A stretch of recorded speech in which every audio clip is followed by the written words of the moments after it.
Хотын төвчрөл хүн амын төвлөрөл жилээс жилд нэмэгдэж байгаа энэ үед зайлшгүй авах ёстой арга хэмжээний нэг бол томоохон зах худалдааны төвүүдийг хотоос гаргах. Энэ шийдвэрийг ард иргэд дэмжиж байгаа хэдий ч худалдаачид эсэргүүцэлтэй байна. Гэтэл аль хэдийн төр төмөр нүрээ харуулж уг ажлын хэсгийг байгуулжээ. Хамгийн түрүүнд барилгын материалын зах буюу 100 айлыг нүүлгэж, дараа нь техникийн зах болон модны захуудыг үе шат дараалтаагаар хотоос нүүлгэхээр боллоо. Ажлын хэрэгжилт 3 сараас эхлэх тав гарсан байна. Барилгын материалын захуудыг налаах дүүрэх 130 га газарт, автомашин техникийн захуудыг 22-ын товчооны орчим 70 га газарт нүүлгэх шийдвэр 2013 онд ууг нь гарч байсан.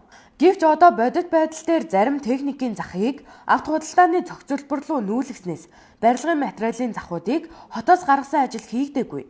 Үүнээс үүдэн өнөөдрийн замын бөглөрөл хүн амын хит төвлөрөл үүсэх шалтгаан болсон. Нүүлгүүлгүүд мэдэхгүй нүүл ах та. Уул нь одоо нүүчнэхэр чи хэцүү л ах та. Төссөг тэгээд ард түмнээ гайгүй цааш нь ажлын байр маягийн янзлаад ингээд бид нарыг ингээд яг энд ингээд сайхан ажиллаа хийгээд ингээд Улаанбаатарт байгаа бүх барилгын материалыг бүгдийн зайд нь гаргуул мэдээж дагаад нь үжилт хараа тийм биз дээ ганцаараа гоцор нүжил байхгүй шүү дээ тий. Тэгэхгүй ингээд зөвхөн 100 айлыг нүүлгээд 44 мөрөө энэ гурвалж одоо энэ тэнцэл барилгын цог зөндөө байгаа шүү дээ. Тэднийг нүүлэхгүй зөвхөн 100 айлыг нүүлгэнэ гэвэл явахгүй л ах угаасаа. Тий угаасаа яв. Мэдгүй энэ худлаа бахаа мэд. Ингээ нүүлгэлээ гэж бодоход та нүүх үү? Монгол төрөлсө гэж байгаа юм уу? Ах нь байхгүй гэж бодсон. Тий. Ингээд ард түмнийг татвараар Монголын ард түмэн бор зүрхээр амьдэрсэн шүү дээ. Тэг бүх юмар нь энэ их хурл засгийн газар чинь дандаа хулгайч нар байна гэдэг басаанда манд яриад гисэн. Шийдвэр нь бол зөв. Тэгвэл ер нь улс их орны төлөө та бидний төлөө ажил хийж байгаа том дарга нар байна уу? Тийм үстэй байхгүй ш. Тэгэхээр бол та одоо энэ шийдвэрийг дагах уу? Дагна шүү дээ. Нүүш энэ явчин төвжрэн үстэй янз бүр болж байгаа шүү дээ. Уул нь бол тийм ээ. Нас нүүлгэх та юу гэж бодож байна? Болохгүй шүү дээ. Энэ олон хүний амьд болохгүй шүү дээ. Ер нь төр тасаг төмөр нүрээ харуулав. Нүүлгэхээр болоход та ер нь яг шийдвэрийг дагах уу? Ингүүл яг юм болно шүү дээ. Угаасаа бүгднийг гаргаж ижил бид нар нүүн шүү дээ. Тиймгүй бол ингээд ганцхан 100 айл нүүгэж яах юм? Ямар ч нэмэр байхгүй шүү. Нүүлгэж эхлүүл та энэ шийдвэрийг дагах уу? Дагахгүй. Юу гэж даах? Дэмжин. Яг гэвэл энэ чинь хотын аа бүс. Хотын захиргаа, улсын их хурлын гишүүд ер нь энэ хүмүүс биш тийм ээ зөв шийдвэр байхгүй. Энэ чинь ингээд одон жил болж шүү дээ. Энэ нэг сайхан ингээд худалдаа эрхэлж байгаа ард нь дандаа хужаанар байдаг байхгүй. Тэгэхээр биш тийм ээ.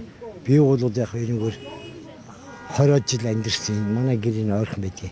Ер нь биш тийм энэ чөлөөлөх хэрэгтэй. Замаа өргөн болгох хэрэгтэй. Эдгээр чи ингээд өөрсдийнхөө эрх ашигыг бодж болохгүй хотын ирээдүйг бодох хэрэгтэй. Тий. 100 айл агаарын индексээр хамгийн бохирдолтой түвшинд хүрсэн. Энэ хавьд амьдардаг аж ахуйн нэгж байгууллагууд эрүүл мэндийн хувьд маш хортой нөхцөлд ажиллаж амьдардаг. Тэр дундаа 100 айлыг зорж үйлчлүүлэх иргэд журддаг.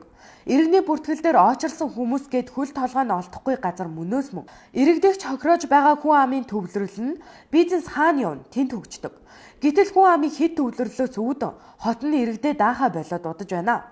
Хэдий том газар нутагтаач нэг газараа шамбаарлаж амьдардаг ус манахаас өөр хаанч байхгүй. 100 айлыг хотоос нүүлгэснээр иргэдэд 5 тухтай орчныг бүрдүүлж агаарын бохирдолч багасгах нь лавтай. Төр төмөр нүрээ харуулж энэ шийдвэрээ хэрэгжүүлэх цаг болсон.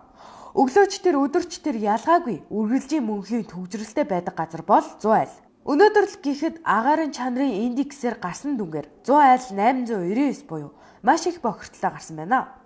Энэ ажлыг эрчимтэй хэрэгжүүлж биелэлээ олоосоо гэсэн иргэд маш их байна. Харин худалдаачид энэ шийдвэрийг маш ихээр эсэргүүцэж байна. Ганц хоолоо олж иддэг зүйл минь гэх иргэд байхч бусад захуудтайгаа зэрэг нүүн гэд хэв нэг хэлэгч иргэд байна. Худалдааны томоохон захууд нүүлээч гэсэн иргэд хэрэгтэй зүйлсээ авахын тулд зорих нь тодорхой. Гэтэл энэ ажлыг дорвитой биелүүлж хэрэгжүүлэхгүй бол нийслэл хотын минь ирээдүй бүрхэг харагдаж байна.